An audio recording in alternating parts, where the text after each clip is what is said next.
আসসালামু আলাইকুম ভাই বোনেরা, আপনারা কেমন আছেন? আশা করি আপনারা ভালো আছেন। আর আমার এই চ্যানেলের ফার্স্ট ব্লগ এটা। আজকে আমি লাউ শাক ভাজি এবং দেশি মুরগি ভুনা করব।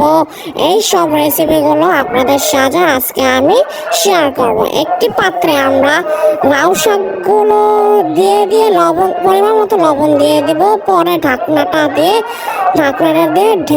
ঢেকে দেবো কিছুক্ষণ। ঢাকনাটা খোলার পরে একটু কাঁচামরিচ দিয়ে দিব। কাঁচামরিচ দিয়ে কাঁচামরিচ দিয়ে দিলাম। কাঁচামরিচ দিয়ে এখন নাড়াচাড়া দিয়ে একটু পানিটাকে একটু যেন এটা সিদ্ধ হয় এটা ঠিক করে দেব। আর স্বাদ মতো লবণ তো আমরা দিয়ে দিয়েছি, আপনাদের যদি আর কোনো পরিমাণ লবণ লাগে আপনারা দিয়ে দিতে পারেন। এখন ঢেকে দিলাম।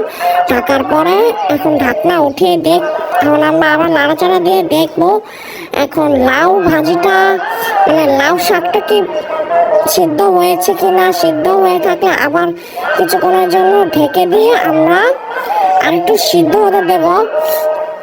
এখন সিদ্ধ হয়ে গিয়েছে। সিদ্ধ হয়ে যাওয়ার পরে আমরা এখন পানিটা ছেঁকে নিয়ে লাউ শাকগুলো ঠান্ডা করে নেব। ঠান্ডা করার পর একটি একটি পাত্রের মধ্যে একটি পাত্রের মধ্যে একটু তেল দিয়ে দিব। এই যে আমাদের এই পাত্রটার এখানে এখন আমরা তেল দিব। এই যে তেল দিচ্ছি, তেল দিব। তেল দিয়ে এখানে তেল দিব। এখানে একটু শুকনা মরিচ দিয়ে দেব। শুকনা মরিচ দিয়ে আর একটু শুকনো মরিচটা একটু ভেজে নেব। ভেজে নেওয়ার পরে একটু রসুন কাটা এবং পেঁয়াজ কুচি দিয়ে দেবো সাথে। দিয়ে দেওয়ার পরে একটু নাড়াচাড়া দিব। নাড়াচাড়া দিয়ে একটু হালকা একটু লালচা করে ভেজে নেব আমরা। ভাজার পরে এই যে লালচা হয়ে গিয়েছে। লালচা হয়ে যাওয়ার পরে আমরা শাকগুলো দিয়ে দেব। শাকটাকে একটু নাড়াচাড়া দিব ভালো করে। দিয়ে আমরা অন্য কোনো কাজ করতে থাকি। এতক্ষণ আপনারা এই ভিডিওটা সম্পূর্ণ দেখেন এবং like comment share and subscribe করে দেবেন। আপনাদের আশা আমি এই চ্যানেলটা খুলেছি। এখন আমরা একটা ধনিয়া পাতা দিয়ে দিচ্ছি। ধনিয়া পাতা দিয়ে এখন এটাকে একটু নাড়াচাড়া দিয়ে দেবো।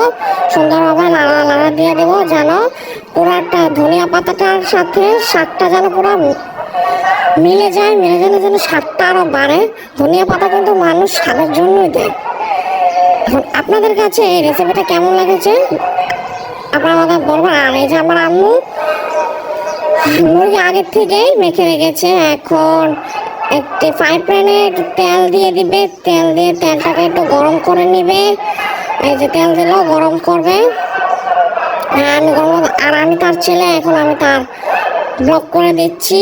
ওই যে দেখতে পাচ্ছেন ওই যে মুরগি, ওই যেখানে পেঁয়াজ কাটা, এই যে মুরগি। ও রান্নাটা তো আজকে আমিই খাবো, কাউকে দেবো না। এত ইয়াম্মি আমার আম্মু, এত ইয়াম্মি করে রান্না করতে পারে আমি তো কি বলবো। এই যে আদা রসুন বাটা সাথে পেঁয়াজ মরিচ টমেটো পেস্ট করে রেখেছে। আর এর ফাঁকে গরমটা হওয়ার ফাঁকে এই যে দেখে নেন আমাদের এলাকার আজকে আবহাওয়াটা। আর এই কি যায় দেখে আম্মু গরম তারে দুটা রান দিয়ে দিল, মানে সব কিছু দিয়ে দিল। সব কিছু দিয়ে দিতেছে। এই যে আরেকটা রান দিয়ে দিল।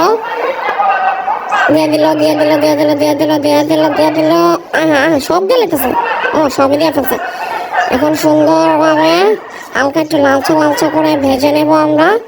এই যে ভেজে নেবো। এই যে আমি এখন নাড়া দিতেছে জানে উপর নিচে দোনো সাইডে ভাজা হয়ে যায়। তারা এটা ভাজতে থাকুক।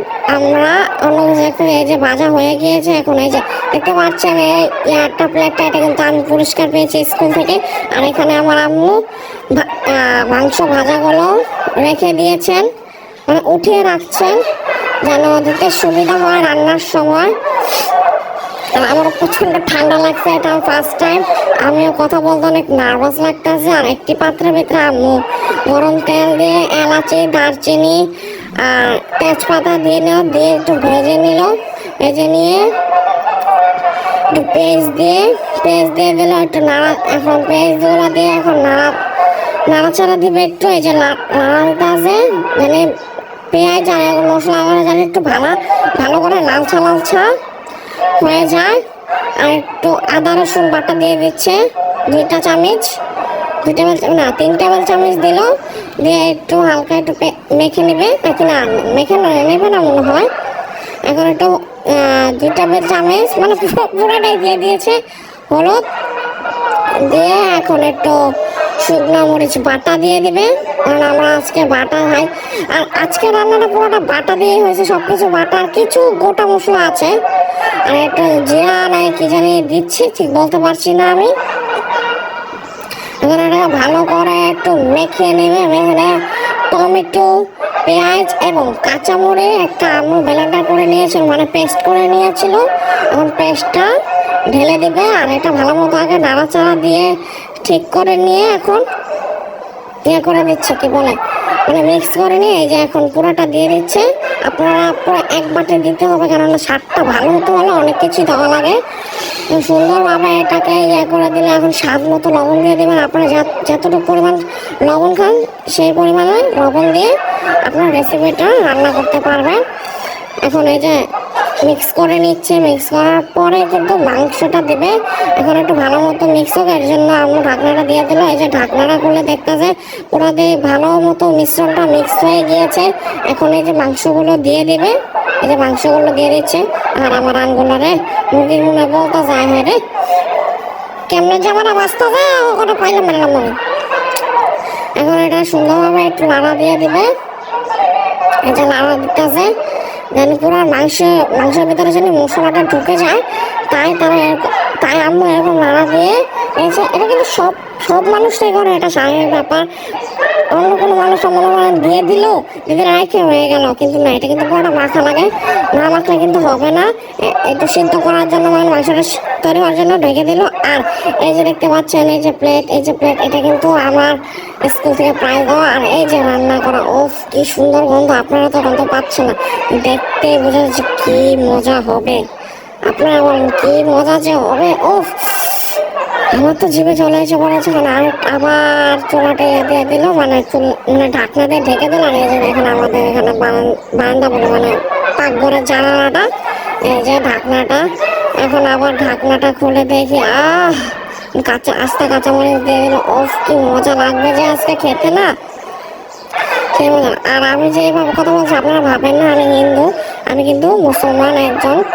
এই যে ঢাকনাটা ঢেকে দিলাম, ঢাকনাটা খুলে দেখি ও পুরোপুরি রেডি হয়ে গিয়েছে। কি যে মজা হবে আজকে। একটু জিরা গুঁড়ো দিয়ে দিল, জিরা গুঁড়ো দিয়ে যেন ঘ্রাণটা অনেক ভালো আসে, জিরা ফাঁকি দিলে। এখন আমরা নামিয়ে নেব, নামিয়ে এখন একটি পাত্রের ভিতরে পরিবেশন করবো, মানে ঢেলে নিব। ঢেলে নিয়ে এখন আমি আপনাদের পরিবেশন করে দেখাচ্ছি। আপনারা দেখে নিন, দেখতে পাচ্ছেন জিভে জল আনানোর রেসিপি। এই যে আমাদের মুরগির মাংস আর সাথে লাউ। প্লিজ এই ব্লগটি এই পর্যন্ত ছিল, আপনাদের কাছে কেমন লাগে